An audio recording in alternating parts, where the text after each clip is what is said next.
조인섭 변호사의 상담소.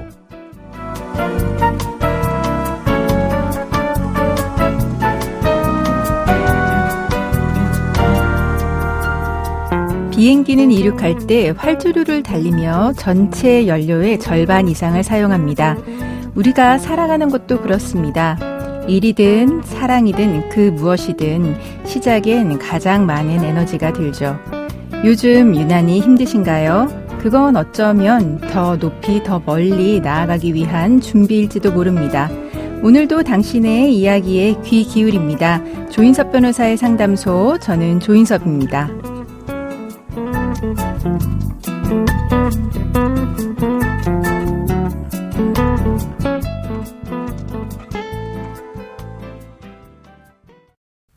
당신을 위한 로하우스 조담소 조윤영 변호사와 함께합니다. 안녕하세요. 법무법인 신세계로의 조윤용 변호사입니다. 오늘 상담소를 찾은 분은 어떤 고민이 있으신지 사연으로 먼저 만나보시죠. 저는 아내와 결혼한 지 20년 정도 됐고 고등학생 아들이 하나 있습니다. 예전부터 아내와 성격 차이로 자주 싸웠고 특히 아이 교육 문제로 많이 부딪히곤 했습니다. 3년 전 직장 생활을 그만두고 중국에서 사업을 시작하게 됐는데요. 아내와 떨어져 있으니까 오히려 마음이 편하더라고요. 중국에 있는 동안에도 매달 생활비와 양육비는 꼬박꼬박 송금했고 전화 연락도 꾸준히 했습니다. 어느 순간부터 아내 쪽에서 연락이 뜸해졌지만 바쁘겠거니 하고 깊게 생각하지 않았죠. 그런데 얼마 전 한국에 있는 제 은행 계좌가 압류됐다는 걸 알게 됐습니다. 자세히 확인해보니 2천만 원이 이미 추심된 상태였죠. 깜짝 놀라서 알아봤더니 아내가 저 모르게 이혼 소송을 제기했고 그 재판이 이미 끝나 있었습니다. 판결문에는 제가 가정폭력을 저지르고 무단 가출을 한 사람으로 되어 있더군요. 이혼과 함께 위자료 2천만 원을 지급하라고 적혀 있었죠. 아내는 이 판결을 근거로 제 통장을 압류해서 위자료를 받아간 거였습니다.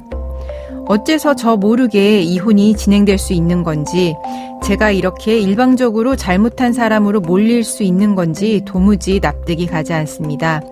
현재 아내와 아들이 사는 아파트를 포함한 모든 재산이 아내 명의로 되어 있습니다. 이제라도 반드시 재산 분할은 받고 싶습니다. 제가 어떤 방법으로 대응할 수 있을까요?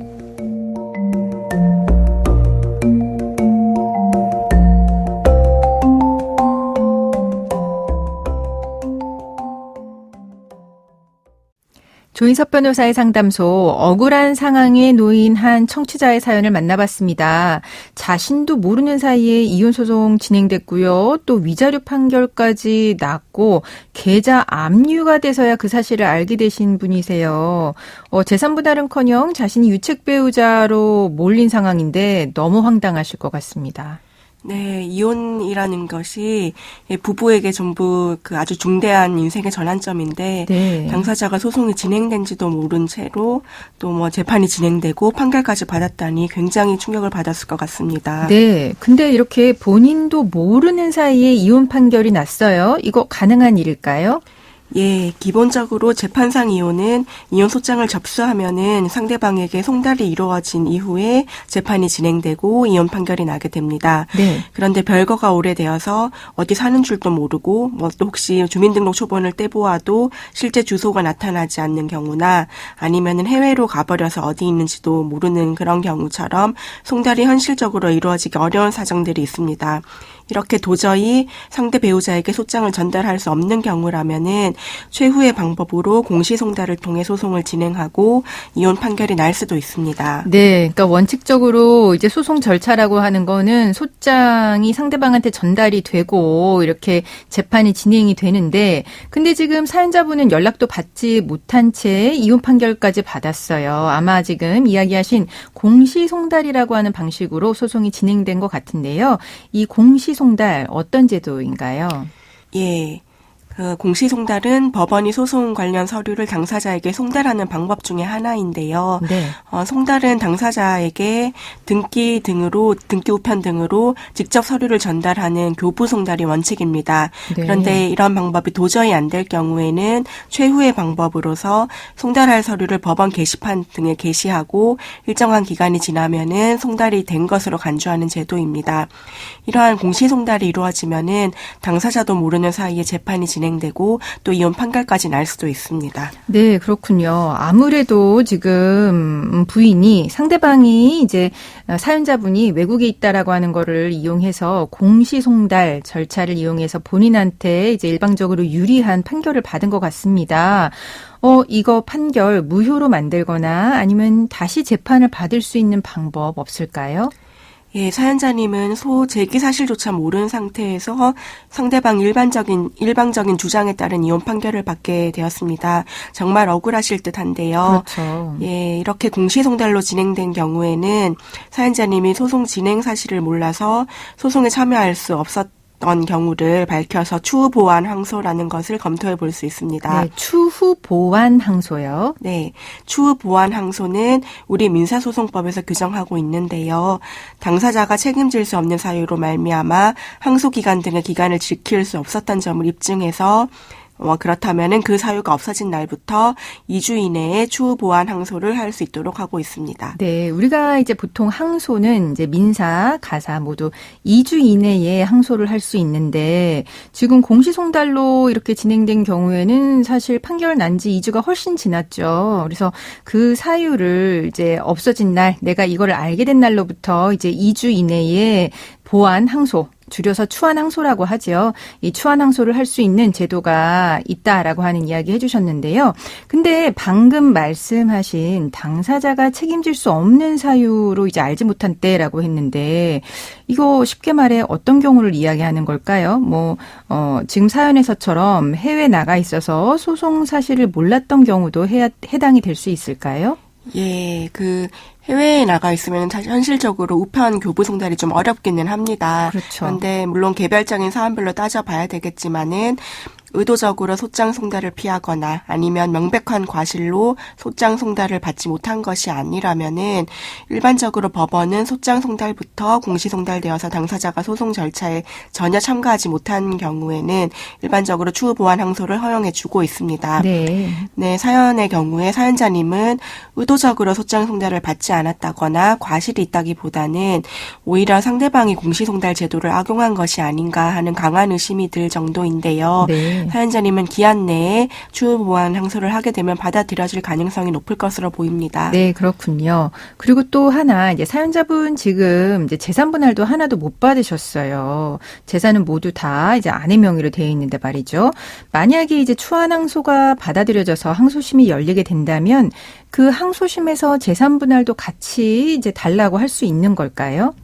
예, 사연자님이 추한 항소를 해서 재판이 진행된다면은 사연자님 입장에서는 재판에 처음 참여하는 것 같을 것입니다. 하지만은 엄밀히 이 재판은 추한 항소라고 해서 항소심의 일환이라 1심이 아닌 2심 재판 절차입니다. 네. 예, 그런데 상대방이 공시송달을 통해서 진행했었던 1심 청구는 이혼이랑 위자료 청구만 했었고 재산분할 청구는 하지 않았던 것으로 보인대요. 네. 예, 그렇다면은 추한 항소심에서 사연자님도 상대방에 대해서 반소로 이혼 위자료 청구를 하는 것은 가능합니다마는 1심에서 전혀 다루지 않았던 재산분할 청구를 새롭게 2심 재판 절차에서 하는 것은 좀 실질적으로 1심에 해당하는 새로운 청구를 하는 것이나 다름없기 때문에 신급의 차이로 인해서 원칙적으로는 허용되지는 않습니다. 네, 이제 그 이유는 이제 우리나라는 1심, 2심, 3심, 3심제인데 이제 2심에서 재산 분할이 다퉈지게 되면 재산 분할에 대해서는 2심, 3심만 있게 되는 거잖아요. 그죠? 그래서 이제 1심이 없게 되는 결과에 해당해서 이제 신급제도랑 맞지 않다라고 해서 지금 법원이 이런 경우에 받아들여주지 않는 거죠. 예, 그런데 다만 상대방이 2심에서 해도 괜찮다 이렇게 네. 상대방의 동의를 한다면은 재산분할 청구를 받아들여줄 수 있고 예 그렇게 진행할 수 있는데요. 만약에 싫다 동의를 하지 않는다면은 네. 재산분할 청구를 2심에서 항소심에서 뭐 새롭게 할 수는 없고 별도의 소송으로 제기를 해서 1심부터 진행을 하셔야 할 것 같습니다. 네, 그럼 지금까지 상담 내용을 정리해 보자면 이제 상대방한테 소장을 직접 전달할 수 없을 때 법원에서는 공시송달이라고 하는 제도를 통해서 재판 진행할 수는 있습니다. 공시송달이라고 하는 제도는 상대방 주소나 연락처를 알 수 없을 때 법원 게시판에 내용을 올려두면 일정 기간이 지난 뒤에 전달되는 것으로 간주하는 제도인데요. 이렇게 공시송달로 진행된 사건은 그 사실을 알게 된 날로부터 2주 안에 추안항소라고 하는 거를 제기할 수 있습니다. 다만 지금 사연자분 같은 경우 추안항소가 인정이 돼서 2심, 그러니까 항소심 재판이 열리게 된다면 1심에서 다뤘던 이혼이나 위자료 부분에 대해서는 이제 주장할 수 있겠지만 재산분할 같은 경우는 상대방이 동의하지 않는 경우를 제외하고는 1심부터 다시 진행해야 된다라고 하는 거 알려드렸습니다. 지금까지 법무법인 신세계로의 조윤영 변호사와 함께했습니다. 감사합니다.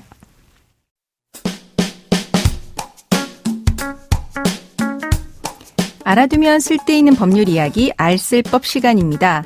다가오는 6월 3일 제21대 대통령 선거가 치러집니다.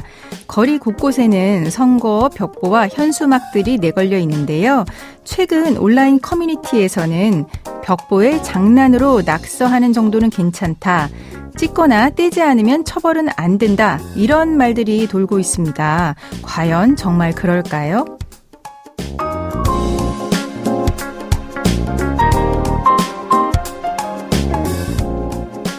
결론부터 말씀드리자면 그렇지 않습니다. 선거 벽보에 낙서하거나 훼손하는 행위는 명백한 공직선거법 위반입니다. 대통령 선거는 물론이고요. 모든 공직선거에 적용되는 규정이죠. 벽보를 찍거나 덮는 행위, 떼어내고 버리는 행위 모두 유권자의 알 권리를 침해하는 중대한 행위로 간주됩니다. 공직선거법 제240조 제1항에서는 이렇게 규정하고 있습니다. 정당한 사유 없이 벽보나 현수막 등을 훼손하거나 제거한 경우 2년 이하의 징역 또는 400만 원 이하의 벌금에 처할 수 있다. 술에 취해서 저지른 일이든 학생이 장난삼아 낙서를 한 것이든 대부분은 정당한 사유로 인정받기 어렵습니다. 실제로 자신의 건물에 벽보가 붙었다는 이유로 이를 떼어낸 건물주나 관리인도 처벌된 사례가 있습니다. 그만큼 선거 벽보 훼손은 매우 엄격하게 다뤄지고 있습니다. 선거는 국민의 권리이자 의무입니다. 단순한 장난도 순간의 감정도 공정한 선거를 해치는 행위가 될 수 있다는 것 기억해야 할 것 같습니다. 조인섭 변호사의 상담소, 조담소는 언제나 당신과 함께합니다. 끝곡으로 이미진 드래곤스의 썬더 들려드리면서 저는 이만 인사드립니다. 지금까지 로이어 조인섭이었습니다.